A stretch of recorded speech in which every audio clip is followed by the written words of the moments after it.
আল্লাহ পাক সূরাতুল জুমারের মধ্যে বলেছেন, কুল ইয়া ইবাদিয়াল্লাযীনা আসরাফু আলা আনফুসিহিম, হে নবী আপনি বলে দিন, আমার বান্দাদেরকে বলে দিন যে হে আমার বান্দারা, তোমরা যারা তোমাদের নফসের উপরে জুলুম করেছো, সুদীর্ঘকাল নামাজের খবর ছিল না, যাকাত দিইনি, হজ ফরজ হয়েছিল করি নাই, সওম রাখিনি, আল্লাহর দিন এগিয়ে নেওয়ার কোনো চেষ্টাই করি নাই, সুদীর্ঘকাল হারাম খেয়েছেন, ঘুষ খেয়েছেন, জেনা করেছেন, বাদ্যযন্ত্র বাজিয়েছেন, অশ্লীলতা এর মধ্যে ডুবেছিলেন, মাদকদ্রব্য সেবন করেছেন সুদীর্ঘকাল। তোমরা যারা নিজেদের নফসের উপর জুলুম করেছ, লা তাকনাতু মির রাহমাতিল্লাহ, তোমরা আল্লাহ পাকের রহমত থেকে নিরাশ হয়ে যেও না, তোমরা আল্লাহ পাকের রহমত থেকে নিরাশ হয়ে যেও না। ইন্নাল্লাহা ইয়াগফিরুয যুনুবা জামিআ, আল্লাহ পাক চাইলে সমস্ত গুনাহ মাফ করতে পারেন। ইন্নাহু হুয়াল গফুরুর রহিম, তিনি হচ্ছেন পরম করুণাময়, অসীম দয়ালু। আমি আলোচনার সামনে নিয়ে যাওয়ার আগে একটা বিষয় বলে রাখতে চাই, এই আলোচনাকে একপাক্ষিকভাবে একপেশেভাবে বুঝে নেওয়ার কোনো সুযোগ নাই। আল্লাহ পাক যেমন পরম করুণাময় অসীম দয়ালু, ঠিক একইভাবে আল্লাহ রাব্বুল আলামিন শাদীদুল ইকাব, কঠিন শাস্তিদাতাও বটে। এই দুটো বিষয় মাথায় রেখেই আল্লাহর রহমতের আশাও করতে হবে এবং আল্লাহ পাকের গজবের ভয়ও করতে হবে। এর মাঝখানেই হচ্ছে ঈমান। এই জায়গা থেকে আলোচনা বুঝতে হবে। আল্লাহ পাক তৌফিক এনায়েত করুন, আমিন। আমাদেরকে আল্লাহ রাব্বুল আলামিন তার রহমত থেকে নিরাশ হতে বারণ করছেন। যে যত পাপ করেছে জীবনে, যদি একটা বার কেউ যদি আল্লাহ পাককে মন থেকে ডাকে, চোখ দিয়ে ঝরঝর করে পানি পড়ে, আল্লাহ পাককে বলে, সেজদায় গিয়ে পড়ে আল্লাহকে বলে রব্বিক ফিরলি, আল্লাহ আমাকে মাফ করে দাও, তার মনের মধ্যে যদি সততা থাকে, মন থেকে যদি সেই কথাটা বলে থাকে, আল্লাহ পাক শুধু তাকে ক্ষমাই করবেন না, তার সমস্ত গুনাহগুলোকে আল্লাহ নেকি দিয়ে পরিবর্তন করে দিয়েছেন। একটা হাদিস পড়ছিলাম, নবী করিম সাল্লাল্লাহু আলাইহি ওয়াসাল্লাম তিনি বলছেন যে লাম্মা কাদাল্লাহুল খালক, যখন আল্লাহ রাব্বুল আলামিন এই মহাবিশ্ব সৃষ্টি করেন, তখন আল্লাহ রাব্বুল আলামিন কাতাবা কিতাবান, একটা কিতাব লিখেছেন, একটা কিতাব আছে আল্লাহর কাছে। কাতাবা কিতাবান ফাহুয়া ইনদাহু ফাওকাল আরশ, যেই কিতাবটা আল্লাহর নিজের কাছে আছে আরশের উপরে, সেখানে আল্লাহ পাক লিখে রেখেছেন। কি লিখেছেন? ইন্না রাহমাতি সাদাকাত গদাবি, প্রতিটা ক্ষেত্রেই আমার রহমত, আমার দয়া, আমার করুণা আমার গজবকে পরাজিত করেছে। মানে আল্লাহ রাব্বুল আলামিনের গজব, এর উপরে আল্লাহ পাকের রহমত অবস্থান করছে। জীবনের কোনো ক্ষেত্রে হতাশ হওয়ার কোনো সুযোগ নাই। আজকে পারিবারিক ভাঙন বলেন, ব্যক্তি পর্যায়ের আত্মিক ধ্বংসই বলেন, সমাজের বিপর্যয় বলেন, যাই বলেন, পিছনে একটা বড় কারণ আছে। সেটা হলো আল্লাহ থেকে দূরে থাকা মানুষের, আল্লাহ থেকে হতাশ হয়ে যাওয়া। আর এই কাজটা শয়তান করিয়েছে মানুষকে আল্লাহ থেকে দূরে সরানোর জন্য। কিন্তু আল্লাহ রাব্বুল আলামিনের কাছে কেউ যদি যেতে চায়, মন থেকে যদি আল্লাহকে একটা বারও ডাকে, আল্লাহ তবে এক ডাকের মাধ্যমেও তার গুনাহ মাফ করতে পারে। দুজন ব্যক্তির ঘটনা পড়লাম। একজন ব্যক্তি প্রচন্ড রকম আবেদ, প্রচুর ইবাদত করে। আপনারা জানেন ইবলিসও কিন্তু আবেদ ছিল, ইবলিস কিন্তু প্রচুর ইবাদত করেছে। এখন ওই ব্যক্তির একজন বন্ধু ছিল, এটা বানু ইসরাইলের ঘটনা। তো সেই বন্ধু পাপী ছিল, বিভিন্ন কবিরা গুনাহ করত। আর এই আবেদ ব্যক্তি বারবার তাকে নসিহত করত, গুনাহ ছেড়ে দাও, তুমি পাপ করছো, গুনাহ ছেড়ে দাও। তখন সেই ব্যক্তি যে পাপ করছে সে বলতো যে আল্লাহ কি তোমাকে আমার রক্ষক বানিয়েছেন? আল্লাহ কি তোমাকে আমার উপর দারোগা বানিয়েছেন? আমাকে আল্লাহর হাতে ছেড়ে দাও, আমাকে নসিহত করতে এসো না। একদিন এই আবেদ ব্যক্তি তার বন্ধুকে একটা জঘন্য পাপ করতে দেখলো, এমন একটা পাপ যেটা দেখে তার মনে ধারণা আসলো এটা চরম জঘন্য একটা কাজ। তখন সে মুখ ফসকে বলে ফেলল যে আল্লাহ তোকে আর মাফ করবে না, আল্লাহ তোকে জান্নাত দিবে না। আল্লাহ রাব্বুল আলামিন মালাকুল মউতকে এই দুজনের কাছে পাঠালেন, দুজনের রূহকে কবজ করা হলো। এবার আল্লাহ পাক তার সামনে তাদেরকে উপস্থাপন করে বললেন যে তোমাকে আমার রহমত সম্পর্কে কে গ্যারান্টি দিয়েছে যে আমি কাউকে রহমত করব কি করব না? যাও, আমি তোমাকে জাহান্নামে পাঠালাম, ওই ব্যক্তি যে আমার রহমত প্রত্যাশা করেছে আমি তাকে জান্নাত দিয়ে দিলাম। দেখুন, এই হাদিসটা শুনলে মনে হয় বাহ্যিক হয়তো বা মুখের একটা কথার কারণেই সে জাহান্নামে চলে গেল। আসলে বিষয়টা এমন নয়। বিষয়টা আমি আপনাকে বোঝাচ্ছি। বিষয়টা হচ্ছে ইবলিসের মতো। ইবলিস কিন্তু শুধু মন থেকেই বলেনি যে খলাকতানি মিন নার ওয়া খলাকতাহু মিন তিন, আমি কেন তাকে সাজদা করব আদমকে, আদম তো মাটির তৈরি আর আমি তো আগুনের তৈরি। এটা ইবলিসের শুধু মৌখিক স্টেটমেন্ট ছিল না, কারণ কি ছিল? আবা ওয়াস্তাকবার, সে উদ্ধত হয়েছিল, অহংকার প্রদর্শন করেছিল। ভিতর থেকে ইন্টারনালি সে অহংকারী ছিল, সে আন্ডারএস্টিমেট করে কথাটা বলেছে, শুধু মৌখিকভাবে বলে নাই। কিন্তু ঠিক এই ব্যক্তির ঘটনা এমনই, সে মন থেকে অহংকারী হয়ে উঠেছিল, যদিও বা সে আবেদ ছিল। এখানে আমরা যারা প্র্যাকটিসিং মুসলিম হওয়ার চেষ্টা করছি, আমাদের জন্য এখানে নিদর্শন আছে। অযথা নামাজ পড়েই ভেবে বসবেন না যে অনেক কিছু করে ফেলছি, এক চিল্লা দিয়ে মনে করে ফেলবেন না যে দিনের জন্য অনেক কিছু করে ফেলছি। একটা হজ করেছেন, ওমরা করেছেন, সিয়াম রেখেছেন, দিনের জন্য দান সদকা করেছেন, একটা মাদ্রাসা মসজিদ করেছেন, ভেবে বসবেন না আপনি সব অনেক কিছু করে ফেলেছেন এবং অন্যরা সব কক্রোচ তেলা পোকা, ওরা জাহান্নামে যাবে, এমনটা মনে করবেন। জানি না আমরা যে কার আমলের কতটুকু আল্লাহর কাছে কবুল হচ্ছে। তো এখানে এই ব্যক্তির সমস্যা ছিল এই, সে নিজের আমলটাকে অনেক ভারী মনে করছিল এবং সে স্টেটমেন্ট দিয়ে ফেললো যে তোকে আল্লাহ পাক মাফ করবে না। এই একটা কথা মন থেকে বলার কারণে তার ইহকাল পরকাল দুটা বরবাদ হয়ে গেল, সে জাহান্নামে চলে গেল। ঠিক আরেক ব্যক্তির ঘটনা আছে এমন, এগুলো সবগুলো রেফারেন্স আছে। এক ব্যক্তি প্রচুর ইবাদত করত, আল্লাহ পাক তার ইবাদত করার জন্যে পাহাড়ের চূড়ায় একটা সুন্দর ব্যবস্থাও করে দিয়েছিলেন। সেখানে ডালিম গাছ হতো, ঝর্ণা আসতো, খাবারের কোনো অভাব নাই। হাদিস এসেছে 500 বছর সে ইবাদত করেছে। কত বছর? কিয়ামতের মাঠে এই ব্যক্তির অবস্থা এমন হবে, তাকে জান্নাতে প্রবেশ করানোর জন্য নিয়ে যেতে বলা হবে, যাও আমার রহমতে জান্নাতে চলে যাও। আল্লাহ পাক তাকে কথাটা বলবেন, কিন্তু এই ব্যক্তি বলবে আমার আমলের কারণে, আল্লাহ পাক বলবেন আমার রহমতে জান্নাতে চলে যাও। ব্যক্তি বলবে আমার আমলের কারণে। আল্লাহ রাব্বুল আলামিন তখন তাকে দেওয়া সমস্ত নেয়ামতগুলোকে এক পাল্লায় করবেন আর তার সমস্ত আমলকে আরেক পাল্লায় করবেন। একটা চোখের যে নেয়ামত আল্লাহ পাকের, সমস্ত আমল ও 500 বছরের ইবাদত এতটুকু হয়নি। তারপর তাকে বলা হবে ওকে জাহান্নামে নিয়ে যাও।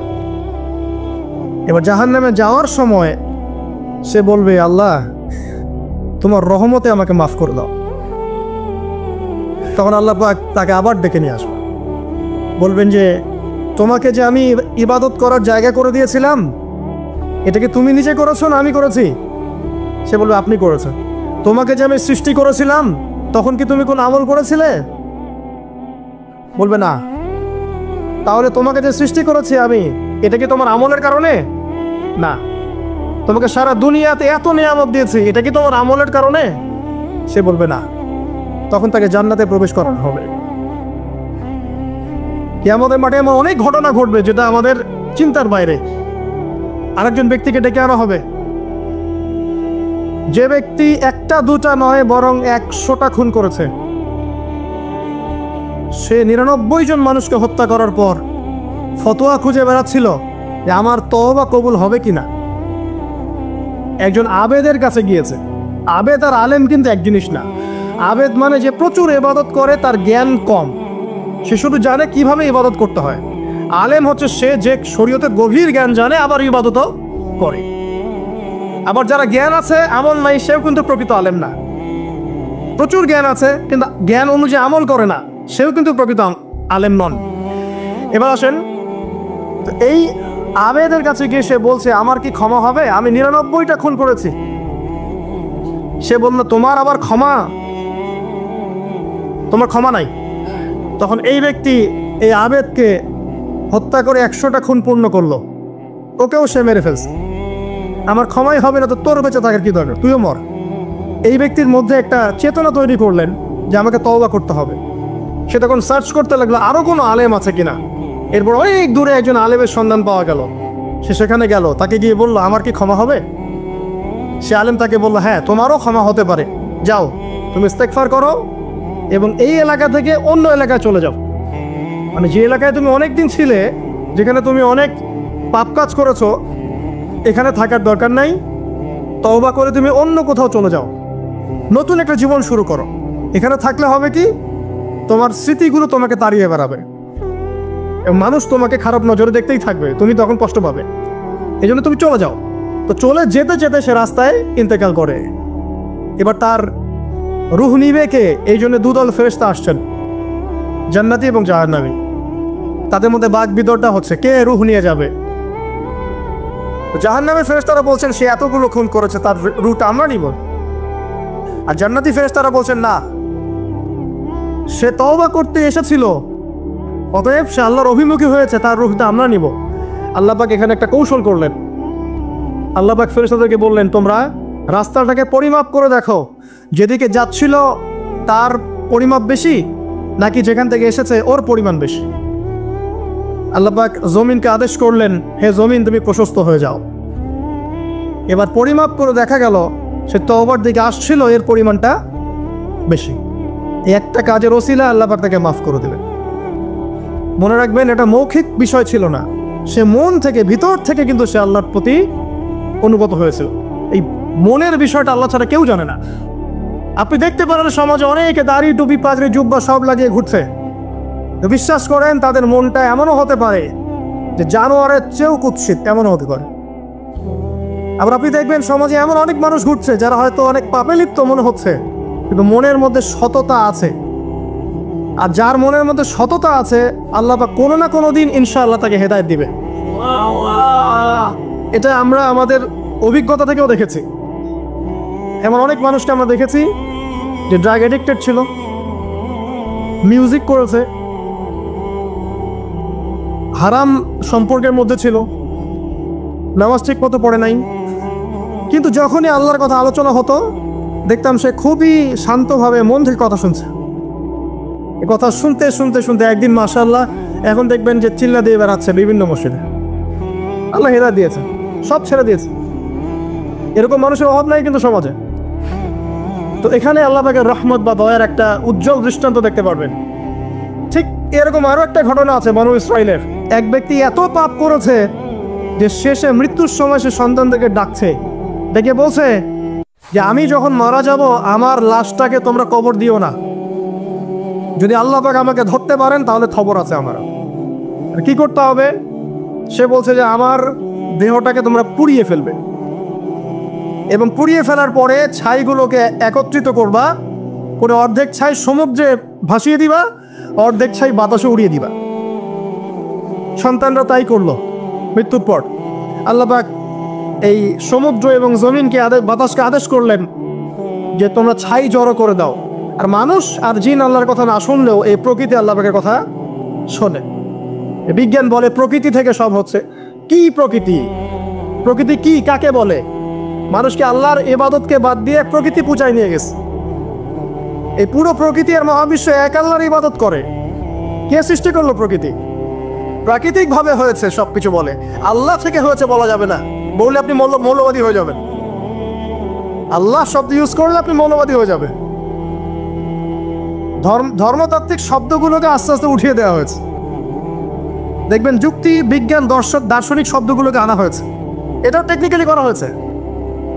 কোনো সেকুলার মিডিয়াতে আপনি দেখবেন না ইনশাআল্লাহ বলছে। ইনশাআল্লাহ প্রমাণ করবে যে আপনি আস্তিক বা নাস্তিক।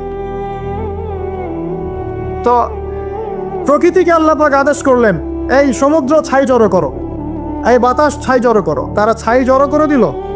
এই ব্যক্তিকে বলা হচ্ছে তুমি জীবিত করে আল্লাহ পাক বলছেন তুমি যে এই কাজটা করেছিলে, লিমা ফাআলতা হাযা, তুমি এই কাজটা কেন করেছো?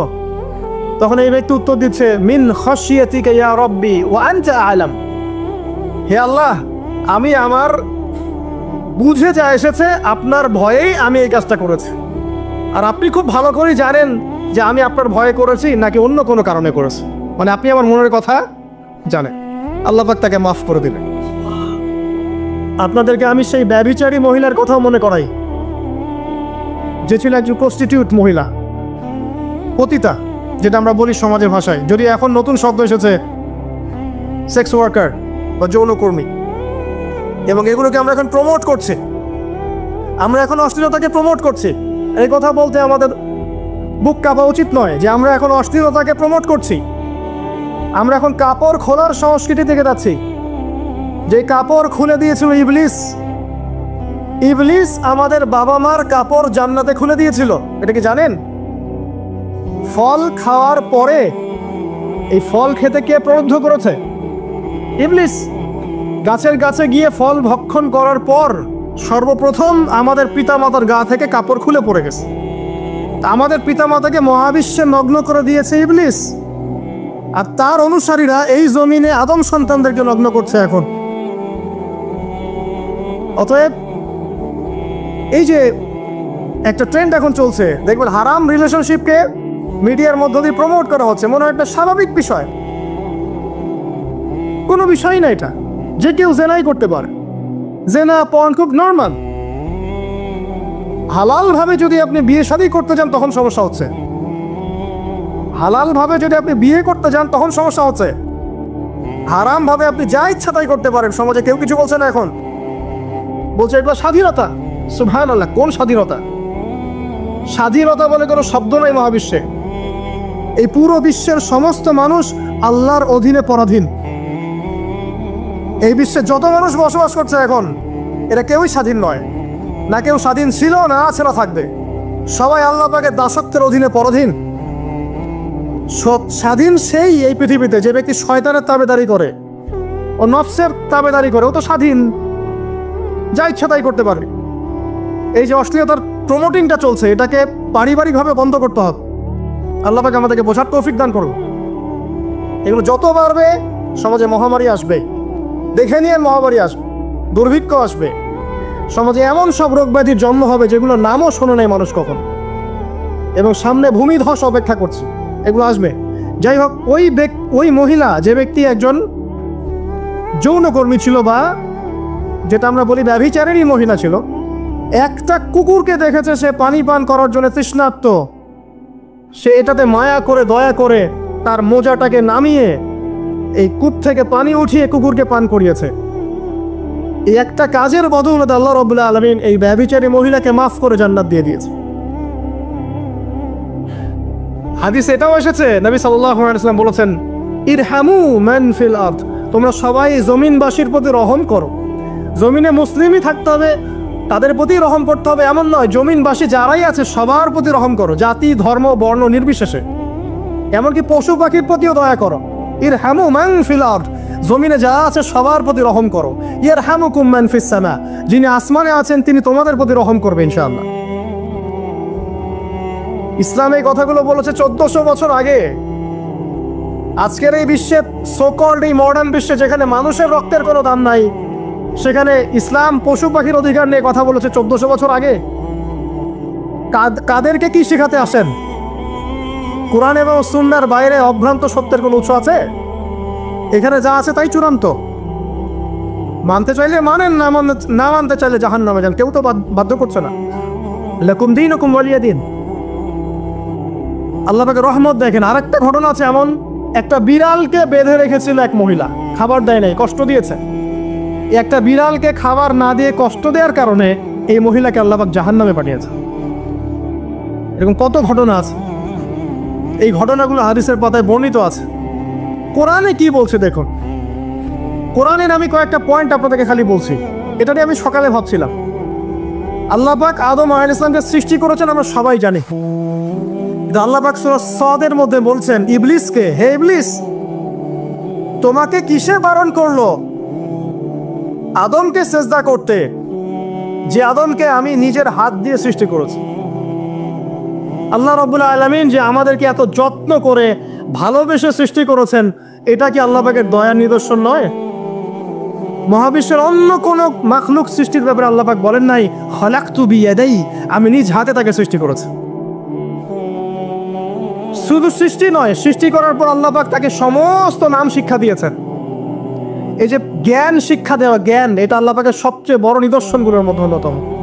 এবং আল্লাহ পাকের সবচেয়ে বড় দয়া, আমার মত এটা, মানব জাতির উপরে আল্লাহ পাকের সবচেয়ে বড় দয়াটা হচ্ছে কি জানেন? আল্লাহ পাক আমাদেরকে জ্ঞান শিক্ষা দিয়েছেন, ওহী নাজিল করেছেন। এটা সব কিছুর ঊর্ধ্বে। কারণ আপনি তওবা করবেন, জ্ঞান লাগবে।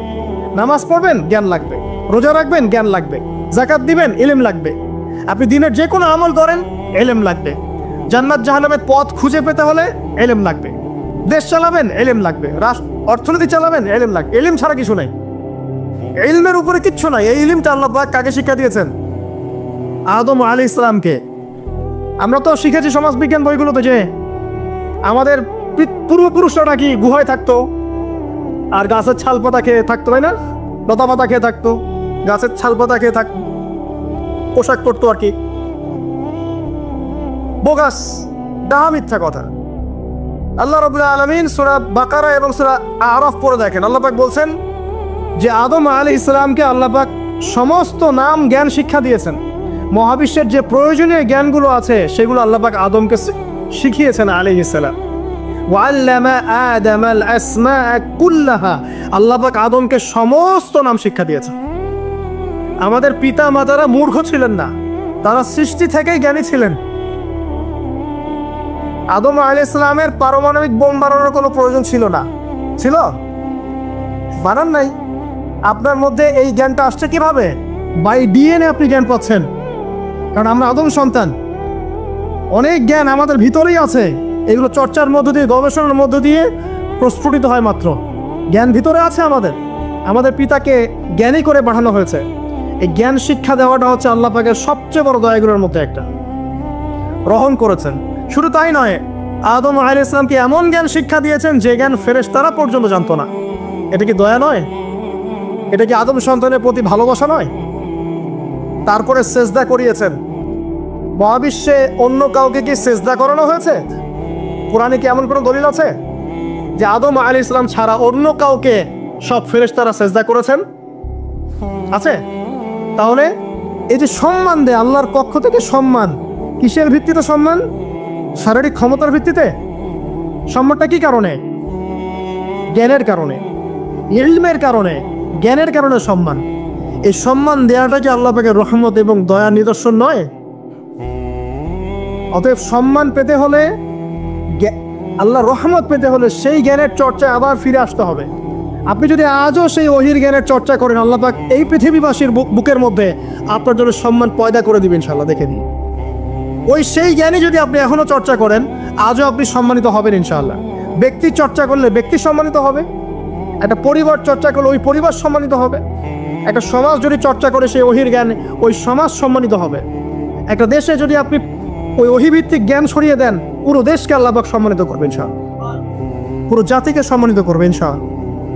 আরো সামনে যান। এই যে আদম এবং হাওয়া আলাইহিস সালাম গাছের কাছে চলে গেলেন, ফল খেয়ে ফেললেন, কারণ আমরা আদম সন্তান, ভুল করি। আল্লাহ পাক সাথে সাথেই বহিষ্কার করে দিয়েছেন? না, আল্লাহ পাক তওবা করার জন্য কালিমা শিখিয়ে দিয়েছেন। সুবহানাল্লাহ। তাদের কালিমা জানা ছিল না। আল্লাহ পাক বলছেন ফাতালাক্কা আদম মির রাব্বিহি কালিমাত। আল্লাহ পাকের কাছ থেকে আদম আলাইহিস সালাম কিছু বাক্য শিখে নিলেন, যেই বাক্য দিয়ে ফাতাবা আলাইহি, সে আল্লাহর কাছে তওবা করলো। কোন সেই বাক্য? সূরা আরাফে আছে, রব্বানা যালামনা আনফুসানা ওয়া ইল্লাম তাগফির লানা ওয়া তারহামনা লানাকুনান্না মিনাল খাসিরিন। এই দোয়া কে শিখিয়ে দিয়েছে? আল্লাহ। এই তওবার বাক্য যে শিখিয়ে দেয়, এটা কি দয়ার পরিচয় নয়? আমরা আল্লাহর কাছে ফিরে যাব, তওবা করব, ইস্তেগফার করব, এই জ্ঞানটা শিখিয়ে দেয়া কি আল্লাহ পাকের দয়ার পরিচয় নয়? তাহলে আমরা কিভাবে ক্ষমা চাইতাম? কিভাবে ক্ষমা চাইলে আল্লাহ পাক সমস্ত গুনাহ মাফ করবেন, এই পদ্ধতিগুলো বলে দেয়া কি আল্লাহ পাকের দয়ার পরিচয় নয়? তারপর সামনে যান। পৃথিবীতে নামিয়ে দিয়ে আল্লাহ পাক ক্ষান্ত হয়ে যাননি। আল্লাহ রাব্বুল আলামিন আসমান থেকে হেদায়েতের গ্রন্থ পাঠিয়েছেন, বলেছেন এই গ্রন্থের মধ্যে যা আছে মেনে চললে তোমরা আবার জান্নাতে ফিরে আসবে ইনশাআল্লাহ।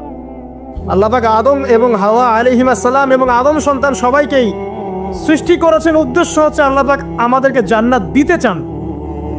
আল্লাহ পাক চান যে আমরা যেন জান্নাতে যাই। যদি আমরা জান্নাতে যেতে না পারি পরকালে, একটা কারণে যেতে পারবো না, অনলি একটা কারণ, সেটা হলো আমাদের নিজের দোষে। একটা কারণ। যারা জাহান্নামে যাবে মানুষ এবং জিনদের মধ্যে, নিঃসন্দেহে মহাবিশ্বে তারা ছাড়া জাহান্নামে যাওয়ার উপযুক্ত কেউ ছিল না। ও জাহান্নামে যাওয়ার উপযুক্ত ছিল বলেই আল্লাহ পাক তাকে জাহান্নামে পাঠাবেন। আর যারাই জান্নাতে যাবে প্রত্যেকেই শুধু আমলের বদৌলতে যাবে না, বরং আল্লাহ পাকের রহমতেই যাবে। আল্লাহ পাকের রহমত যাদের উপরে বর্ষিত হবে তারাই জান্নাতে যাবে ইনশাআল্লাহ। কে আমল দিয়ে যেতে পারবে না। যত আমলই করি বলা যাবে না এই আমলের বদৌলতে জান্নাতে যেতে পারবো। আল্লাহ পাক দয়া না করলে হবে না। আল্লাহ পাক চান যে আদম সন্তান যেন জান্নাতেই যায়। এই কারণেই সৃষ্টি করা, এই কারণেই আপনার ওহীভিত্তিক গ্রন্থগুলো পাঠানো, এই কারণে নবী রাসূল পাঠানো, আলেম ওলামা সৃষ্টি করা, মানুষকে সতর্ক করা, হায়াত দেয়া, বারংবার জীবনে চলতে ফিরতে আপনাকে অ্যালার্ম করা হয় আল্লাহর পথে ফিরে আসেন, আল্লাহর পথে ফিরে আসেন। অ্যালার্ম করা হয় না? বিপদ দিয়ে আপনাকে অ্যালার্ম করা হয় আল্লাহর পক্ষ থেকে। আপনি চলতে পথে হোঁচট খান, আল্লাহ আপনাকে অ্যালার্ম দেন, ফিরে আসো। চলছেন বিপথে, আল্লাহ পাকে অ্যালার্ম দেন, ফিরে আসো। আল্লাহ পাকের পক্ষ থেকে কিন্তু এগুলো আসে। অদ্ভুত একটা হাদিস বললাম, অদ্ভুত বলতে বলছি অ্যামেজিং হাদিস, যে একটা সাহাবী বলছেন সালমান রাদিয়াল্লাহু আনহু, তিনি বলছেন যে যখন মুমিনের উপর বিপদ আপদ বালা মুসিবত আসে, তখন মুমিনের এই বিপদ আপদ বালা মুসিবত রোগ শোকের বদৌলতে আল্লাহ পাক তার গুনাহগুলোকে মাফ করে দেন এবং তার মর্যাদাকে বাড়িয়ে দেন, এবং সে আল্লাহর দিকে ফিরে আসার অনুশোচনা করার সুযোগ পায়। আর যখন কাফের মুশরিক বা ফাসিক মানুষকে এইসব রোগ ব্যাধি বিপদ আপদ বালা মুসিবত ঘিরে ধরে, তার দৃষ্টান্ত সেই উটের ন্যায় যে উটটাকে তার মালিক বেঁধে রেখেছে, এরপর ছেড়ে দিয়েছে। সে উটটা বুঝতেও পারলো না কেন তার মালিক তাকে বেঁধে রাখলো আর কেনই বা তাকে ছেড়ে দিল। কথাটা কি বুঝতে পারছেন? যারা আল্লাহ দ্রোহী তাদের উপর যখন বিপদ আপদ বালা মুসিবত আসতে থাকে, তারা বুঝে না যে কি জন্য আসলো আর কেন চলে গেল। কিন্তু মুমিন ব্যক্তি যারা মুসলিম আল্লাহর অনুগত, তাদের বিষয়টা হচ্ছে এমন বিপদ আপদ বালা মুসিবত রোগ ব্যাধি তাদেরকে আল্লাহর দিকে ফিরিয়ে নিয়ে আসবে ইনশাআল্লাহ। দেখুন, এই যে পৃথিবীতে নামিয়ে দেয়া, এরপর আল্লাহর পক্ষ থেকে ঐশী গ্রন্থগুলো পাঠানো, নবী রাসূল পাঠানো, আলেম ওলামা পাঠানো, আপনাকে হায়াত দেয়া, আপনাকে রিজিক দেয়া, এই শ্বাস নেওয়ার ক্ষমতা দেয়া, আপনাকে জ্ঞান বুদ্ধি দেয়া, বিবেক দেয়া, যে আমি তার পাশে লাউ গাছ উৎপন্ন করলাম। কোন গাছ? খেতে পারেন, এর শাক এবং এই যে ফল, এটার মধ্যে নিঃসন্দেহে এমন এমন কিছু উপাদান আছে যেটা হয়তো আমরা জানিও না, আবিষ্কার করা হয়নি। তিনি সুস্থ হয়ে গেলেন, আলহামদুলিল্লাহ। কোথায় যাবেন? যে কোনো জায়গায় যান। নবী ঈসা আলাইহিস সালামকে চতুর্দিক থেকে আক্রমণ করছে ইহুদিরা। আল্লাহ রাব্বুল আলামিন তাকে এমন হেফাজত করলেন, তার কাছে তাকে উঠিয়ে নিলেন। এটা কি দয়ার পরিচয় নয়? এই যে একটু আগে তেলাওয়াত করলো শুরুর আগে নবী মূসা আলাইহিস সালামের ঘটনা। বনু ইসরাইল একটার পর একটা অবাধ্যতা করেই গেছে। আল্লাহ পাক তারপরেও তাদের কাছে নবী পাঠিয়েছেন, নবী মূসাকে পাঠিয়েছেন। ফেরাউনের মতো জালেম শাসকের হাত থেকে বনু ইসরাইলকে আল্লাহ পাক উদ্ধার করেছেন। এটা কি দয়ার পরিচয় নয়? নবী মূসা আলাইহিস সালাম গাছের নিচে বসে আছেন, খাবার নাই, বাসস্থান নাই, কিচ্ছু নাই, বরং তার গায়ে একটা অপবাদ দেওয়া হয়েছে যে তিনি নাকি একজন মানুষকে খুন করেছেন। অথচ তার ইন্টেনশন সেটা ছিল না। তিনি একটা ঘুষি দিয়েছেন লড়াই থামানোর জন্য, ওই এক ঘুষিতেই সেই ব্যক্তি ডেড। এবার তিনি গাছের নিচে বসে দোয়া করছেন, রব্বি ইন্নী লিমা আনজালতা ইলাইয়া মিন খায়রিন ফাকির। আল্লাহ, আমি নিঃস্ব অসহায় হয়ে এখানে বসে আছি, তুমি আমার উপর তোমার যে রহমত পাঠাবে আমি তার ভিখারি হয়ে বসে আছি। দোয়া করার সাথে সাথেই ওই শুআয়ব আলাইহিস সালামের মেয়ে হেঁটে হেঁটে চলে আসলো। তিনি স্ত্রী পেলেন, তিনি শ্বশুর পেলেন, একজন নবী পরিবার পেলেন, বাসস্থান পেলেন, চাকরি পর্যন্ত পেলেন। 8 বছর তিনি রাখালি করেছেন শুআয়ব আলাইহিস সালামের ফার্মের মধ্যে। দয়া মুহূর্তেই চলে আসবে, শুধু আল্লাহর দিকে অভিমুখী হলেই হয়, এগুলো দয়া। আইয়ুব আলাইহিস সালামের কথা মনে আছে না? দীর্ঘদিন রোগে ভুগছেন, চিকিৎসা হচ্ছে না, ভালো হচ্ছে না, শেফা হচ্ছে না। এখানে যারা আধ্যাত্মিকত্ব নিয়ে পড়াশোনা করেন, লেখালেখি করেন, তারা বলেছেন তাদের কিছু কিতাবের মধ্যে, রোগটা যখন এমন একটা পর্যায়ে চলে আসলো যে তিনি জিহ্বাটা নড়াতে পারছেন না, কারণ তিনি আল্লাহ পাকে জিকির করতে প্রচণ্ড ভালোবাসতেন।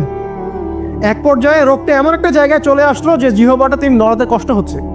তখন গিয়ে তিনি বলছেন, রব্বি আন্নী মাসসানিয়া দুররু ওয়া আনতা আরহামুর রাহিমিন। হে আল্লাহ, আমাকে কষ্ট স্পর্শ করেছে, আর তুমি তো ক্ষমাকারী এবং রহমকারীদের মধ্যে সর্বশ্রেষ্ঠ রহমকারী। আমি জিকির করতে পর্যন্ত পারছি না, আল্লাহ আমার রোগটা শেফা দিয়ে দাও। বলার সাথে সাথে আল্লাহ রাব্বুল আলামিন প্রস্রবণ ঝর্ণা তৈরি করলেন, এখানে গোসল করো, শেফা হয়ে গেল। এগুলো কি রহমতের পরিচয় নয়? এখানে এক্সট্রা স্কলার এমনও বলেছেন, আজকে আমরা যারা বাহ্যিক সৌন্দর্য নিয়ে বেশি গর্ব করি আর কি, আত্মিক সৌন্দর্যের চাইতে বাহ্যিক সৌন্দর্য নিয়ে যারা বেশি গর্ব করি, যদি আল্লাহ পাক আমাদের পোশাকটাকে পরিবর্তন করে দেন, আত্মাটাকে দেহের পোশাক দেন আর দেহটাকে আত্মার পোশাক বানায় দেন, তাহলে দুর্গন্ধে কি আমাদের সামনে আসতে যাবে না। কথা আপনারা বুঝতে পারছেন না? আইয়ুব আলাইহিস সালামের আত্মাটা ছিল পবিত্র, পরিশুদ্ধ, তার দেহের মধ্যে রোগ হয়েছিল। আর এই পুরো বিশ্বের ম্যাক্সিমাম লোকের মানুষের রোগ এখন আত্মায়, দেহে নয়। আবার বলছি, হয়তো বুঝতে পারছেন না। আইয়ুব আলাইহিস সালামের রোগটা হয়েছিল দেহে, দেহে বাইরে। তার আত্মা ছিল পবিত্র, পরিশুদ্ধ আত্মা। দেহের রোগের একটা পর্যায়ে যখন জিহ্বাটায় ইফেক্ট হলো, তখন জিকির করতে তার কষ্ট হচ্ছে, তখন তিনি দোয়া করছেন, আল্লাহ আমার এই রোগটাকে শেফা দিয়ে দাও। আর এখনকার পুরো জেনারেশন এই সভ্যতার রোগ হচ্ছে ভিতরে, ভিতরে আত্মায়। দেহের রোগের চাইতে তার আত্মার রোগটা বেশি। এখন এই আত্মাটাকে যদি দেহ বানিয়ে দেওয়া হয় আর দেহটাকে আত্মার পোশাক পরিয়ে দেওয়া হয়, দুর্গন্ধে কেউ সামনে আসতে চাবে না এখন। তাই আইয়ুব আলাইহিস সালামের সেই দোয়া এখন আমাদের বেশি করা উচিত। রব্বি আন্নী মাসানিয়া দুররু ওয়া আনতা আরহামুর রাহিমিন। আল্লাহ আমাদের আত্মায় রোগ এসেছে, এটাকে তুমি শেফা দাও। দেহের রোগ লেস ইম্পর্টেন্ট, আত্মার রোগটা বেশি ইম্পর্টেন্ট। এরকম নিদর্শন কোরআনের পাতায় পাতায় ছড়িয়ে আছে। আসহাবুল কাহফ, পুরো সমাজ ওদেরকে মেনে নিচ্ছে না, গুহায় চলে গেলেন, ঘুম পাড়িয়ে দিলেন আল্লাহ পাক। 309 বছর, কত বছর? 309 বছর একটা দোয়ার বদৌলতে। তারা বলেছিল, রব্বানা আতিনা মিন লাদুনকা রাহমা ওয়া হাইয়্যিক লানা মিন আমরিনা রাশাদা। আল্লাহ পাক শুধু ঘুম পাড়িয়ে রাখলেন না, তাদের মধ্য দিয়ে আল্লাহ পাক পুরো একটা সভ্যতাকে হেদায়েত করে দিলেন। আলহামদুলিল্লাহ। যে সভ্যতা বিশ্বাস করতো না যে পরকাল বলে কিছু আছে, দাকিয়ানুস বাদশার সেই জুলুম থেকে আল্লাহ পাক এই 10 জন বা 9 জন যুবককে বাঁচালেন, ওদেরকে কিয়ামত পর্যন্ত কোরআনের পাতায় স্থান দিলেন, নিদর্শন বানালেন এবং তাদের মধ্য দিয়ে একটা পুরো সভ্যতাকে হেদায়েত দিলেন। সুবহানাল্লাহ। যেখানে যাবেন এই নিদর্শন। আর কার কথা বলবো? যুলকারনাইন, মনে আছে? কোন সূরা আছে যুলকারনাইনের কথা? সূরা কাহফ। আল্লাহ পাক তাকে এমন রহমত করেছিলেন যে মাশরিক মাগরিব মানে পূর্ব পশ্চিম পর্যন্ত তাকে রাজত্ব দিয়ে দিয়েছেন। আজকে তো আমরা এই সামান্য একটু ক্ষমতা পেলেই আমাদের কেউ চেনে না, গায়ে হাতি দেওয়া যায় না, ঠিক আছে? মানে তখন সে নিজেকে মনে করে যে সে এই পৃথিবীর সবকিছু, বাকি মানুষ আর মানুষ না। ক্ষণস্থায়ী সামান্য একটু ক্ষমতা দিয়ে দেখবেন আমাদের অবস্থা খারাপ। প্রত্যেকের ধর্মতাত্ত্বিক ক্ষেত্রেও যদি কাউকে আপনি ক্ষমতা দেওয়ার আলেম মনে করেন, দেখবেন অহংকারে বাঁচতেছে না। কারো একটু পপুলারিটি হয়ে গেছে, দেখবেন অহংকারে বাঁচতেছে না। আইওয়াশ শোডাউনের জামানা তো এটা, যে যত পারে মানুষকে দেখাতে পারলে বাঁচে। কাজ হবে 5%, 95% হচ্ছে আইওয়াশ। যে কোনো জায়গায়, ধর্মতাত্ত্বিক জায়গা বলেন, social, economical, political, world affairs, কাউকে যদি আল্লাহ পাক যাররা পরিমাণ একটু ক্ষমতা দিয়ে দিয়েছেন, বাস তাকে আর চেনা যায় না। যুলকারনাইনকে আল্লাহ পাক আলাইহিস সালাম মাশরিক মাগরিবের ক্ষমতা দিয়েছিলেন। এত দাপট ছিল তার, যেদিকে সেনাবাহিনী নিয়ে যেতেন সেদিকে বিজয় করতে পারতেন। পড়ে দেখেন। আর এই ব্যক্তি কিন্তু আলেকজান্ডার দ্য গ্রেট নয়। পশ্চিমারা এখানে আবার একটা ষড়যন্ত্র করেছে। তারা বলে এই ব্যক্তি ছিল আলেকজান্ডার দ্য গ্রেট। এটা ভুয়া কথা। তিনি একজন আল্লাহ পাকের বড় ওলি ছিলেন অথবা নবী ছিলেন। কি ছিলেন আল্লাহ পাক এটা কোরআনে বলেন, স্পষ্ট করেন নাই। তা আমরা ধরে নিচ্ছি আল্লাহ পাকের তিনি একজন শুকরগুজার বান্দা ছিলেন।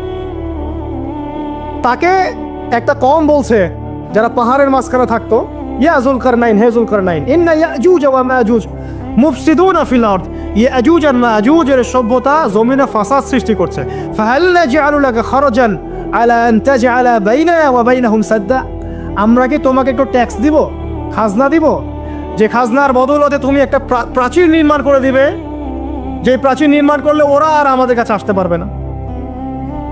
তখন এই প্রতাপশালী বাদশার স্টেটমেন্ট হচ্ছে এই, ক্বালা মা মাক্কান্নী ফীহি রাব্বী খায়র। আল্লাহ আমাকে যা দিয়েছেন তার পক্ষ থেকে এটা যথেষ্ট, তোমাদের এসব ট্যাক্সের দরকার নেই আমার। যে আল্লাহ পাকের রহমত দেখেন। ঠিক খিজির আলাইহিস সালামকে দেখবেন, ওই 3টা ঘটনা মনে আছে না? নৌকা ফুটা করা, বাচ্চাকে হত্যা করা, আর হচ্ছে কি ওই যে কি দেয়াল নির্মাণ করা। সূরা কাহফ আজকে বাসায় গিয়ে পড়েন। তাকে আল্লাহ পাক ভবিষ্যতের জ্ঞান দেখাচ্ছেন, ভবিষ্যতে কি হবে, যে জ্ঞানটা মূসা আলাইহিস সালামকে আল্লাহ পাক দেখাচ্ছেন না। মূসা আলাইহিস সালাম বলছেন, কেন নৌকা ফুটা করলেন, কেন বাচ্চাকে হত্যা করলেন, কেন এই প্রাচীর নির্মাণ করলেন? আর খিদর আলাইহিস সালাম বলছেন, যে জ্ঞান আল্লাহ তোমাকে দেন নাই তা আল্লাহ পাক আমাকে দিয়েছেন। আমি এই কারণে নৌকা ফুটা করছি, কারণ নৌকা ফুটা না করলে ভবিষ্যতে এই নৌকাটা সিজ করা হবে, ছিনতাই করা হবে। বাচ্চাটাকে হত্যা করেছে এই কারণে, এই বাচ্চা বড় হলে বড় কাফের হতো। দেয়াল নির্মাণ করেছে এই কারণে, এই দেয়ালের নিচে এই বাচ্চাদের এতিম 2 বাচ্চার গুপ্তধন রাখা আছে, ওর বাবা মা রেখেছে। এটা তুমি জানো না, আমি জানি। এটা জানার পরে তিনি অহংকার করছেন না, তিনি বলছেন রাহমাতাম মির রাব্বি, এই জিনিসটা আমার রবের রহমত, আমার প্রতি দয়া। 2 শ্রেণীর মানুষ আপনি পাবেন। এক, যারা তাদের স্ট্যাটাস, প্রতিপত্তি, জ্ঞান এসবের অহংকার প্রদর্শন করবে। আর এক শ্রেণী যারা এগুলো আছে, যাদের এগুলো আছে, বাট তারা বলবে এগুলো হাযা মিন ফাদলি রব্বি, এগুলো আমার রবের রহমত। এখানে সফল 2য় শ্রেণীর মানুষ, 1ম শ্রেণীর নয়। ইউসুফের কথা মনে আছে? আলাইহিস সালাম কুয়ায় ছিলেন, কুয়া থেকে জেলে, কুয়া থেকে রাজপ্রাসাদে, সেখান থেকে জেলখানায়। জেলখানার একটা মানুষ যে পরবর্তীতে মিশরের শাসক হবে, কেউ কি ভেবেছিল? কেউ ভেবেছিল? ওই সময় কেউই হবে নাই। কিন্তু ওই মানুষটাকে আল্লাহ রাব্বুল আলামিন মিশরের রাজত্ব দিয়েছেন, যার মধ্য দিয়ে আল্লাহ পাক হাজার হাজার লক্ষ লক্ষ মানুষকে দুর্ভিক্ষের হাত থেকে বাঁচিয়েছেন। আল্লাহ পাকের পরিকল্পনা, রহমত দেখেন। প্রত্যেক আম্বিয়া কেরামের জীবনী পড়ে দেখেন, এরকম রহমতের অসংখ্য নিদর্শন কোরআনে এবং হাদিসে আছে। এখন শেষ করার আগে, এটা বলতে থাকলে অনেক সময় চলে যাবে, নামাজের সময় চলে যাবে, আমরা শেষ করছি। আমরা আসলে এখন যদি আল্লাহর রহমত পেতে চাই এবং আমাদের জীবনটাকে আল্লাহ পাকের আনুগত্যে, দাসত্বে, অহংকার মুক্তভাবে তওবা ইস্তেগফারের মধ্য দিয়ে কাটাতে চাই, তাহলে আসলে কি কি পয়েন্টস আমাদের কাজ করা দরকার, জাস্ট পয়েন্টসগুলো বলছি। 1 নম্বর হচ্ছে জ্ঞান অর্জন করতে হবে। যে জ্ঞান আল্লাহ পাক আদম আলাইহিস সালামকে শিখিয়েছেন, ওই জ্ঞান চর্চা যদি আমরা বাড়াই, কোরআন সুন্নাহ ওহীর জ্ঞানের চর্চা যদি আপনারা বাড়াই, ইনশাআল্লাহ লাগবে না 15 মিনিট, আমি 5 মিনিট শেষ করছি। ওহীর জ্ঞানের চর্চা যদি আমরা বাড়িয়ে দেই, দেখবেন ইনশাআল্লাহ আল্লাহ পাক আপনার সম্মান, আপনার রিজিক, আপনার প্রতি করুণা, দয়া, মায়া, মহব্বত সব বাড়িয়ে দিবেন ইনশাআল্লাহ। এটা প্রথম পয়েন্ট। প্রিয় ভাইয়েরা, যারা আজকে লেকচার শুনছেন বা যারা পরবর্তীতে অনলাইনে শুনবেন, ওহীর জ্ঞানের চর্চা। আমি বলছি না আপনি ডাক্তার হবেন না, ইঞ্জিনিয়ার হবেন না, জেনারেল লাইনে পড়বেন, এই কথা আমি বলতে যাবো না কখনো। কারণ আমি জানি, আর কেউ বলুক না বলুক, অ্যাটলিস্ট আমি জানি এই ওয়ার্ল্ডকে ডিল করতে হলে বর্তমান এইসব আধুনিক জ্ঞানের কোনো বিকল্প নাই। কিন্তু এই জ্ঞানটার সাথে কোরআন সুন্নাহর জ্ঞান থাকতেই হবে। যখন এই 2টা জ্ঞান একত্রিত হবে, ইনশাল্লাহ এই জাতিকে ঠেকানোর কেউ থাকবে না ইনশাল্লাহ। এই সহজ সরল কথাটা আমরা বোঝাতে ব্যর্থ হচ্ছি, অথবা কিছু মানুষ ইন্টেনশনালি এটাকে ঘুরিয়ে ফিরে উল্টা ব্যাখ্যা করছে। আর হ্যাঁ, এটা স্বীকার করছি, কিছু মানুষ আছে, কিছু ব্যাকডেটেড থিঙ্কিংস আছে আমাদের মধ্যে, যে আমরা আধুনিক শিক্ষাটাকে অনেক সময় গুরুত্ব দিচ্ছি না। এটা ঠিক নয়, এটা আমার মত। পরিবেশ বজায় রেখে, ইসলামী পরিবেশ বজায় রেখে আধুনিক শিক্ষায় শিক্ষিত হতে কোনো সমস্যা আছে? আর আধুনিক এই শিক্ষাগুলো অন ইসলামিক শিক্ষা নয়। আপনি যে কোনো এডুকেশনের বেসে যান, ম্যাথামেটিক্সে যাবেন, অ্যালজেব্রায় যাবেন, আপনি কেমিস্ট্রিতে যাবেন, ফিজিক্সে যাবেন, বায়োকেমিস্ট্রি যাবেন, জ্যোতির্বিজ্ঞানে যাবেন, মেডিকেল সায়েন্স, প্রত্যেকটাতে দেখেন মুসলিমদেরকে খুঁজে পাবেন। আপনি প্রত্যেকটা গোড়াপত্তন গিয়ে আপনি দেখবেন মুসলিমদের হাতেই হয়েছে। আব্বাসীয় খেলাফত যখন ছিল, তখন এই বাগদাদ ছিল জ্ঞানের রাজধানী। ওইরকম লাইব্রেরি কি বিশ্বে আর কখনো হয়েছে? এখন আমরা মনে করছি জ্ঞানের লাইব্রেরি মনে হয়, জ্ঞানের রাজধানী মনে হয় ব্রিটেন, হার্ভার্ড, কেমব্রিজ, অক্সফোর্ড। এটা কবে এসেছে ইতিহাসে? ইতিহাস কি 100 বছরের? হাজার হাজার বছর চলে গেছে। হিস্ট্রি পড়েন। এখানে আমার কথা হচ্ছে একদম ক্লিয়ার, নিট অ্যান্ড ক্লিয়ার, যে আমাদেরকে উভয় দিকের জ্ঞানই অর্জন করতে হবে, বোধ কোরআন সুন্নাহ এবং আধুনিক জ্ঞান। এই 2টা জ্ঞান যখন আপনি একত্রিত করবেন, ইনশাআল্লাহ দেখবেন আল্লাহ চাইতো কোরআন এবং সুন্নাহকে হাতে নিয়ে এই বিশ্বের চ্যালেঞ্জগুলোকে ফেস করা যাবে ইনশাআল্লাহ। আল্লাহ পাক তৌফিক দান করুন। আমি প্রথম যেটা বিষয়, আল্লাহ পাকের রহমত পেতে হলে আল্লাহর ওহীভিত্তিক জ্ঞানের চর্চা বাড়াতে হবে। এই জ্ঞানের চর্চা বাড়ালে ব্যক্তি, পরিবার, সমাজ, রাষ্ট্র সবাইকে আল্লাহ পাক সম্মানিত করবে ইনশাআল্লাহ। আল্লাহ পাক রহম করবেন, ক্ষমা করবেন, ইনশাআল্লাহ দুনিয়াতেও সফল করবেন, পরকালেও জান্নাত দিবে ইনশাআল্লাহ তাআলা। আর আমরা তো দেখলাম আল্লাহ পাকে জান্নাত দেওয়ার জন্য একটা ঘটনা যথেষ্ট। একটা কুকুরকে পানি পার করিয়েছে, একবার খালি বলেছে আল্লাহ তোমার ভয়েই কাজ করেছি, বাস। আবার জাহান্নামে যাওয়ার জন্য একটা ঘটনা এনাফ, খালি বলেছে যে আল্লাহ তোকে মাফ করবে না, বাস জাহান্নাম। আল্লাহ পাক জানেন এন্ড অফ দ্য ডে কে জান্নাতে যাবে, কে জাহান্নামে যাবে। অহংকারের কোনো সুযোগই নাই। এক মিনিট একটা কথা বলতে চাই যে এখন অনেক মুসলিমদের মধ্যে একটা ট্রেন্ড চলে আসছে, একটু ইসলাম প্র্যাকটিস করলেই অন্যকে আন্ডারস্টিমেট করা শুরু করে না? এখন তো অনলাইনের যুগ, আর এখন তো কাজ করতে কোনো শ্রম লাগে না, খালি ঘরে বসে শুয়ে 2 লাইন লিখলেই কাজ শেষ। ঘরে বসে শুয়ে ফেসবুকে 2 লাইন লিখলেই কাজ শেষ। আর কনস্ট্রাকটিভ কাজের তো কোনো খোঁজ খবরই নাই।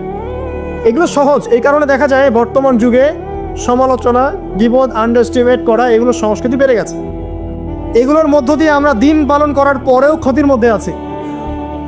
এমন হতে পারে যে ব্যক্তি বা যে দল বা যে রাজনৈতিক দল বা যে ধর্মীয় দল যার বিরুদ্ধে আমি নিজের কলমগুলো ঘোরাচ্ছি, হতে পারে তার মধ্যে এমন মানুষ আছে যে আমার আগে জান্নাতে চলে যাবে, হতেই পারে। আর আমি যে নিজেকে এত বড় করে ফখর করছি, কে জানে the end of the day আমি জান্নাতে যাবো কি যাবো না, কোনো গ্যারান্টি আছে? কোনো গ্যারান্টি নাই। সো এখন আমরা যারা ইসলাম প্র্যাকটিস করছি আমাদের সতর্ক হওয়া উচিত, নিজের পরকালের ফিকিরটা করি। আল্লাহ পাক বোঝার তৌফিক দান করুন, আমিন।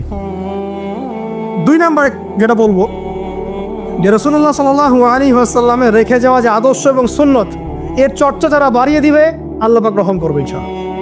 সূরা আলে ইমরানের 31 নম্বর আয়াত পড়ে দেখেন, আল্লাহ পাক নিজে বলছেন কুল ইন কুনতুম তুহিব্বুনাল্লাহ ফাত্তাবিউনি, হে নবী বলে দিন তোমরা যদি আল্লাহর রহমত আর ভালোবাসা পেতে চাও তাহলে আমাকে অনুসরণ করো। আমাকে যে বা যারাই নবী সাল্লাল্লাহু আলাইহি ওয়াসাল্লামকে অনুসরণ করবে আল্লাহ তার প্রতি দয়া করবে ইনশাআল্লাহ। শুধু দয়াই না, ইয়াগফির লাকুম যুনুবাকুম, তোমাদের সমস্ত গুনাহ আমি মাফ করে দেব। আল্লাহু গফুর রহিম। সুন্নতের চর্চা বাড়িয়ে দেই। শুধু তাই নয়, কেউ যদি নবী সাল্লাল্লাহু আলাইহি ওয়াসাল্লামের উপরে বেশি বেশি দরুদ শরীফ পড়ে, আল্লাহুম্মা সাল্লি আলা মুহাম্মাদ ওয়া সাল্লিম পড়তেই থাকে, দরুদ ইব্রাহিম বা সংক্ষিপ্ত দরুদগুলো, আল্লাহ পাক একবার দরুদ পড়লে 10 বার রহম করবে ইনশাআল্লাহ। যেই নবীর আদর্শ মেনে চললে আল্লাহ পাক ভালোবাসবেন, সেই নবীর নাম উচ্চারিত হলে দরুদ পড়লেও আল্লাহ পাক রহম করবে ইনশাআল্লাহ।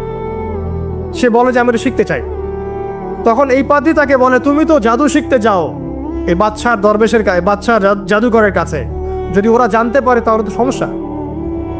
তাহলে উপায় কি? যখন তুমি ওখানে যাবে, যখন দেরি হয়ে যাবে তখন বলবে বাসার থেকে বের হতে দেরি হয়েছে, বাসার থেকে বের হতে দেরি হয়েছে। আর আমার এখানে বসে যখন বাসায় যাবে তখন বাসায় গিয়ে বলবে যে ওখান থেকে ওই যে জাদুকরের কাছ থেকে আসতে দেরি হয়েছে। মানে কৌশল অবলম্বন করতে তিনি শিক্ষা দিলেন। কৌশলের প্রয়োজন আছে না? উদউ ইলা সাবিলি রাব্বিকা বিল হিকমা, হিকমার দরকার আছে না? সত্য থেকে সরে গিয়ে নয়, কিন্তু কৌশল তো করার দরকার আছে। নবী সাল্লাল্লাহু আলাইহি ওয়াসাল্লাম যে হিজরত করেছেন, মক্কা থেকে মদিনা চলে গিয়েছেন, সবাইকে জানান দিয়েছিলেন এই শোনো আমি হিজরত করছি, জানান দিয়েছেন। রাতের বেলা বের হয়েছেন, কৌশল। রাতের বেলা বের হন নাই, এবং তাকে মারার জন্য 4-5 থেকে লোক ঘিরে রেখেছিল, এর মধ্য দিয়ে আল্লাহ রাব্বুল আলামিন তাকে বের করে নিয়ে গেছে। তিনি কি সবার সামনে ফেসবুকে জানান দিয়েছে এই দেখো আমরা বেরোচ্ছি? তো তোমরা তো কৌশলই বুঝো না দিনের কাজের, যে কাজ হবে 1%, আইওয়াশ হবে 99%। এখনকার এই যুগ, হ্যাঁ, দিনের কাজ হবে 1%, আইওয়াশ শোডাউনই বেশি। এই শোডাউন করতে করতে মানুষের চোখ লাগে, যত চোখ লাগে তত সমস্যা সৃষ্টি হয়, এবং আস্তে আস্তে আস্তে আস্তে দিনের দায়রা মাইনাস হতে থাকে। এই যে এই বিষয়টার পিছনে তোমরাও দায়ী, কৌশল তো বোঝো না। তো স্মার্ট এবং বিচক্ষণ মুসলিমদের বড় অভাব আছে এখন পৃথিবীতে।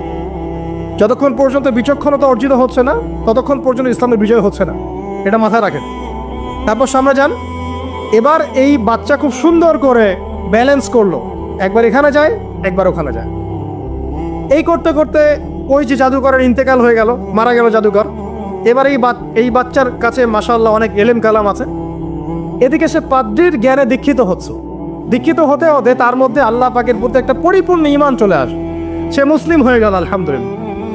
মুসলিম হওয়ার পরে একদিন সে যখন বাচ্চার কাছে যাচ্ছে, রাস্তায় একটা বিশাল জন্তু দেখা যাচ্ছে। বিশাল জন্তু, কিরকম জন্তু আমরা জানি না, ঠিক ওই যে দাব্বাতুল আরদ সামনে বের হবে। কিয়ামতের 10টা নিদর্শন আছে বড় বড়, তার মধ্যে একটা হচ্ছে দাব্বাতুল আরদ, জমিন থেকে পুরো একটা প্রাণী বের হবে। আর এখন মানুষ এগুলো বিশ্বাস করবে না আমি জানি, 2 দিন পর নাসা যখন বলবে তখন বিশ্বাস করবে। কথা কি বুঝতে পারছেন? তবে প্রাণী এই পৃথিবীর নিচে আছে। রাসূল সাল্লাল্লাহু আলাইহি ওয়াসাল্লাম বলেছেন 10টা আলামত না আসা পর্যন্ত কিয়ামত হবেই না। তার মধ্যে একটা হচ্ছে দাব্বাতুল আরদ, জমিন থেকে একটা প্রাণী বের হবে, এবং এই প্রাণী শুধু বেরই হবে না, মানুষের সাথে কথাবার্তা বলবে। এবার মানুষের সাথে কথা বলবে প্রাণী, বিশ্বাস করছেন? এখন বিশ্বাস করছেন না জানি, কিন্তু প্রাণী মানুষের সাথে কথা বলবে। আল্লাহ পাক বলাতে পারেন না? পারে। আচ্ছা সামনে যান। ওই প্রাণী যখন দাঁড়িয়ে আছে রাস্তায়, এখন এই বালক বলছে আজকে আমি প্রমাণ করে নিব যে আল্লাহর আনুগত্যশীল ওই পাদ্রী সঠিক নাকি ওই জাদুকর সঠিক। এবার সে একটা ইট হাতে নিল, পাথর হাতে নিয়ে এসে বলছে, আল্লাহ তোমার কাছে যদি ওই জাদুকরের কাজের চাইতে এই পাদ্রীর কাজ বেশি পছন্দনীয় হয়, এই ইটের আঘাতে এই জন্তুকে তুমি মেরে ফেলো আল্লাহ। এ বলেছে বিসমিল্লাহ বলে পাথর নিক্ষেপ করলো, নিক্ষেপ করার সাথে সাথেই জন্তু ডেড। তখন তার আইন আল ইয়াকিন, হাক্কুল ইয়াকিন হয়ে গেল যে হ্যাঁ আল্লাহর কাছে এই পাদ্রীর আমলই সবচেয়ে বেশি পছন্দনীয়। তার আর মনে কোনো সংশয় থাকলো না। কিশোর মানুষ না, কতটুকুই বা বোঝেন নাই? এবার তার মধ্যে একটা ইয়াকিন চলে আসলো এবং সে পরিপূর্ণ মুমিন মুসলিম হয়ে গেল। এবার যখন সে রাজ দরবারে যায়, তার কাছে পেশেন্ট আসে, মানে একজন মানুষ এসেছে, সে বলছে যে আমার চোখে সমস্যা। সে চোখে হাত দেয়, হাত দিয়ে বলে যে আপনি আল্লাহর প্রতি ঈমান নিয়ে আসেন, আমি আল্লাহর কাছে দোয়া করব চোখ ভালো হয়ে যাবে।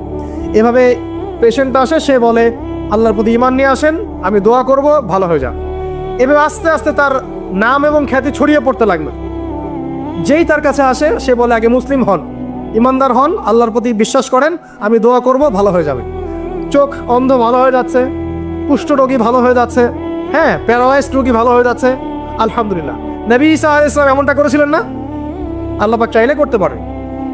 একদিন ওই রাজ দরবারের একজন মন্ত্রী আসছে, এবার ওই রাজার একজন এমপি সাহেব, তার চোখে সমস্যা, সে আসছে, এসে বলছে যে আমার এই চোখের সমস্যা, আমার চোখটাকে ভালো করার দরকার, তোমার কাছে কোনো ওষুধ আছে না? সে বলছে যে আপনি আল্লাহর প্রতি ঈমান নিয়ে আসেন, আমি আল্লাহর কাছে দোয়া করব, আপনি ভালো হয়ে যান। এবার সে আলহামদুলিল্লাহ ঈমান নিয়ে আনলো এবং সে ভালো হয়ে গেল। এই ভালো হয়ে যাওয়ার পরের দিন যখন সে আবার ওই পার্লামেন্টে গিয়েছে আর কি, ওদের তৎকালীন রাজদরবারে, এবার রাজা ওকে দেখে বলছে যে তোমার তো চোখ অন্ধ ছিল, কিভাবে সেবা লাভ করলে? সে বলে না কিভাবে সেবা লাভ করলো, সে বলতে চাচ্ছে না, কারণ সে আজ করছে যে বললে সমস্যা হবে। এক পর্যায়ে তাকে খুবই পিটুনি দেওয়া হচ্ছে, রিমান্ডে নিয়ে গিয়ে কঠিন মাইট দেওয়া হচ্ছে। এক পর্যায়ে সে মারের যন্ত্রণা সহ্য করতে না পারে বলে ফেললো যে ওই বাচ্চা, তার কাছে গিয়ে আমি আরোগ্য লাভ করেছি এবং সে আমাকে বলেছে যে তার রবের প্রতি ঈমান নিয়ে আসতে, তাহলে আমি শেফা লাভ করব। এই বাচ্চা এখন বলছে ফেরাউনের মতো যে আয়না রব্বুকুম আ'লা, আমি তো তোমাদের রব। নমরুদের মতো আমি তো তোমাদের রব, ঠিক আছে, আমি ছাড়া তোমাদের কে রব আছে? আমি তো জানি না যে আমি ছাড়া তোমাদের কোনো ইলাহ আছে। এবার এই লোকটাকে হত্যা করা হলো, এই এমপি সাহেবকে হত্যা করা হলো, বিকজ সে ঈমান নিয়ে আস। এবার সেই বালককে ডেকে আনা হচ্ছে, বলা হচ্ছে বলো তুমি নাকি তোমার রবের নাম দিয়ে মানুষের ট্রিটমেন্ট করা শুরু করেছো? তখন সেই বালক বলছে হ্যাঁ আমি এক আল্লাহর প্রতি বিশ্বাস করি এবং তার রাসূলের প্রতি বিশ্বাস করি, তার প্রেরিত আসমানি কিতাবে বিশ্বাস করি। এখন রাজা বলছে আমি ছাড়া তোমাদের কোনো ইলাহ আছে আমি তো জানি না। এই সৈন্যবাহিনী শোনো, এই বালককে ধরো, ধরে নিয়ে গিয়ে উঁচু পাহাড়ে নিয়ে যাও, ওখান থেকে ফেলে দাও। কথা বুঝতে পারছেন? এবার তাকে নিয়ে যাওয়া হলো, ক্রস ফায়ার দেওয়া হবে, এবার উপরে নেওয়া হয়েছে একদম পাহাড়ের উপরে। এবার ওই বালক উপরে উঠে একটা দোয়া করছে, এই দোয়াটা সবাই শিখে নেন।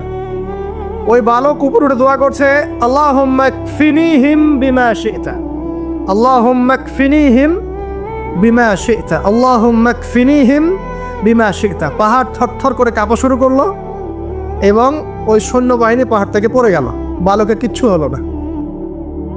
আমি কিন্তু বানোয়াট কোনো গল্প বলছি না, এটা কোরআন থেকে বলছি এবং এটা তাফসীর। আপনি যে কোনো তাফসীর পড়েন, মারিফুল কোরআন, তাফসীর ইবনে কাসির, জালালাইন পড়ে দেখেন, জাস্ট পড়ে দেখেন আমার সাথে ডিবেট করার আগে। এবার সে বালক হেঁটে হেঁটে চলে আসলো রাজদরবারে। আবার কি ব্যাপার, তুমি মরো নাই? না, আল্লাহ আমাকে বাঁচিয়েছেন, আমার রব আমাকে বাঁচিয়েছে। আবার পাঠানো হচ্ছে আরেক দল সেনাবাহিনীকে নিয়ে, যাও এবার ওকে সমুদ্রে নিয়ে যাও, সমুদ্রের মাছ সমুদ্রে ডুবিয়ে দিবে একদম। আবার সে ওখানে গিয়ে বলল আল্লাহুম্মা কফিনিহিম বিমা শি'ত। হে আল্লাহ, অর্থ হচ্ছে হে আল্লাহ, আমার বিপক্ষে যারা আছে আপনি যা দিয়ে ইচ্ছা ওদের বিরুদ্ধে আমাকে সাহায্য করেন। অর্থটা হচ্ছে এমন, আল্লাহুম্মা কফিনিহিম বিমা শি'ত, আল্লাহ আপনি আমার জন্য যথেষ্ট হয়ে যান, ওদের বিরুদ্ধে আমার জন্য যথেষ্ট হয়ে যান, যা ইচ্ছা তাই দিয়ে আপনি হেদায়েত করুন, মানে আমাকে হেফাজত করুন। ঠিক আছে, আল্লাহুম্মা কফিনিহিম বিমা শি'ত, ছোট্ট দোয়া। এবার ওই সমুদ্র উত্তাল হওয়া শুরু করলো এবং ওরা জাহাজ থেকে পড়ে গেল। এই বাচ্চা সেফলি আবার চলে আসলো রাজদরবারে। বিশ্বাস করছেন না? চলে আসলো। এবার আসার পরে বলছে, শোনেন, আমাকে এভাবে মারতে পারবেন না, আমাকে এইভাবে মারা যাবে না, আমি আপনাদেরকে বলে দিচ্ছি কিভাবে আপনি আমাকে মারতে পারবেন। তো বাচ্চা বলছে, কিভাবে মারতে পারবো বলো? তখন সেই বাচ্চাটা বলছে যে আপনি সমস্ত এলাকার মানুষকে এক জায়গায় জড়ো করবেন, মানে পুরো নেশনের যত মানুষ সবাইকে একটা মাঠে নিয়ে আসবেন, মাঠের মাঝখানে একটা গাছ রোপণ করবেন বা একটা কিছু স্তম্ভ নির্মাণ করবেন, সেখানে আমাকে বেঁধে ফেলবেন। বেঁধে ফেলার পরে আমার এই ধনুক থেকে একটা তীর বের করবেন, তীর বের করে আপনি নিজ হাতে এই তীরটাকে নিশানা দিবেন, দিয়ে বলবেন বিসমিল্লাহ আল্লাহর নামে, বিসমিল্লাহ আল্লাহর নামে, বিসমিল্লাহি রব্বি হাযাল গোলাম বলে ছুড়বেন। অর্থ হচ্ছে আমি এই বাচ্চার রব, আমি এই বাচ্চার রব আল্লাহর নামে তীর ছুড়লাম, এটা বলে তীরটা নিক্ষেপ করবেন, তাহলে আমি মরবো, তার আগে মরবো। কথা কি বুঝতে পারছি? এবার তাই করা হলো, সমস্ত এলাকার মানুষকে এখানে জড়ো করা হলো। কথাটা ভালো করে বোঝেন, সমস্ত এলাকার মানুষ মানে কি? ওই এলাকার সব মানুষ, মানে মুমিন কাফের যে আছে সবগুলাকে একত্রিত করা হলো। করার পরে বাচ্চাটাকে এভাবে একটা জায়গায় বেঁধে দেওয়া হয়েছে, খেজুর গাছে, তাফসীরে এসেছে খেজুর গাছে। এবার সে এখান থেকে তীর বের করে বাদশা বলছে বিসমিল্লাহি রব্বি হাযাল গোলাম, নিক্ষেপ করলো। তীরটা ঠিক, আল্লাহ পাকের দৃষ্টি দেখেন এত সূক্ষ্ম, ওইটাই বর্ণনা করেছেন। তীরটা ঠিক বাচ্চার এই জায়গায় লেগেছে, এই যে মাথার এইখান থেকে লেগে এদিকে বের হয়ে গেছে। ছেলেটার বাচ্চা ওই বাচ্চা ছেলেটার এই যে কপালের এই পার থেকে এই পার পর্যন্ত তীর চলে গেল এবং বাচ্চাটা শহীদ হয়ে গেল আলহামদুলিল্লাহ। এবং এই বাচ্চাটা যখন মারা গেল বা শহীদ হয়ে গেল, আর সারা এলাকার মানুষ কি দেখলো যে বাদশা তাকে দুইবার চেষ্টা করে মারতে পারে নাই, কিন্তু তার রবের নাম যখন নেওয়া হয়েছে, আল্লাহর নাম নেওয়া হয়েছে, মারতে পেরেছে। দেন পুরো এলাকার সমস্ত মানুষ মুসলিম হয়ে গেল আলহামদুলিল্লাহ। একজন বাচ্চার জীবনের বিনিময়ে সমস্ত এলাকার মানুষ ইসলামের হেদায়েত পেয়ে গেল আলহামদুলিল্লাহ। এবার বাচ্চার মাথা তো আরো খারাপ, একটাকেই সামলাতে পারছিলাম না, এবার তো সমস্ত এলাকার মানুষ মুসলিম হয়ে গেছে। এখন কি করবেন? এখন সেনাবাহিনীকে আদেশ করা হয়েছে সমস্ত মানুষগুলোকে জড়ো করে একটা গর্ত খোঁড়ো, একটা গর্ত খুঁড়ে সেখানে আগুন জ্বালাও, আগুন জ্বালিয়ে সমস্ত মানুষকে ফেলে দাও। দৃশ্যটা কি কল্পনা করতে পারছেন? একটা পুরো এলাকার মানুষকে একটা মাঠের মধ্যে একত্রিত করে সেখানে আগুন জ্বালিয়ে সবাইকে সেখানে ফেলে দেওয়া হলো এবং তারা চতুর্দিক থেকে এটাকে অবলোকন করতে লাগলো, মজা উপভোগ করতে লাগলো। এটাই আল্লাহ পাক বলছেন, কুতিলা আসহাবুল উখদুদ ইয হুম আলাইহা কুউদ ওয়া হুম আলা মা ইয়াফআলুনা বিল মুমিনিনা শুহুদ। শেষ পর্যায়ে তাফসীরে এসেছে, শেষ পর্যায়ে একজন মায়ের কোলে একটা ছোট্ট বাচ্চা ছিল, তো সেই মা নিজে লাভ দিবে এটাতে তার কোনো সমস্যা নেই, কিন্তু বাচ্চাটাকে নিয়ে লাভ দেওয়ার জন্য সে ইতস্তত বোধ করছে।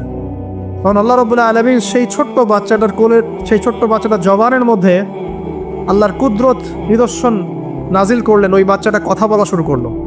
সেই বাচ্চাটা বলল, ইয়া উম্মা, হে আমার মা, লা তাখাফি, তুমি ভয় করো না, ফাইন্নাকি আলাল হক, কারণ আপনি সত্যের উপর আছেন, লাভ দিন। যারাই সে অগ্নিকুণ্ডে সেদিন লাভ দিয়েছে তারাই জান্নাতের স্বাদ পেয়েছে আলহামদুলিল্লাহ।